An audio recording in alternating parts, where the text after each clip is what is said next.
On the energy and power space, it is, as you know, Kenya is a largely renewable energy country, and we have set ourselves a target for 2030 to have 100% renewable energy in our grid. Your participation in that space is a very welcome development. We've just concluded the first PPP project on energy transmission, and we believe that that is the direction we will be considering. So the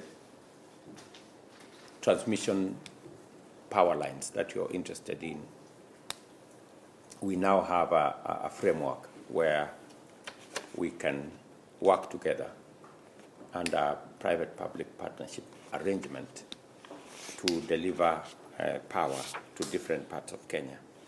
Apart from your efforts in generation around wind, there are opportunities around solar as well, but I think your target on wind energy is a very appropriate target.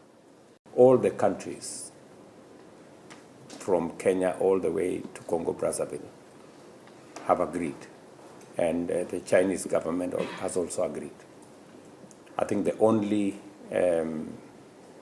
item standing in the way is a financing structure.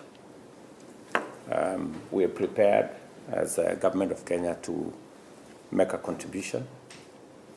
I did ask CCCC to consider also investing, and then again we need to find together a financing mechanism, and I think it is time for us to engage the Chinese government and also possibly the Chinese private sector in finding a solution, a financing solution, because the necessity of having this infrastructure is agreed across the region, and it's not a Kenyan project. It is actually a regional project in line with the Belt and Road Initiative of the Chinese government.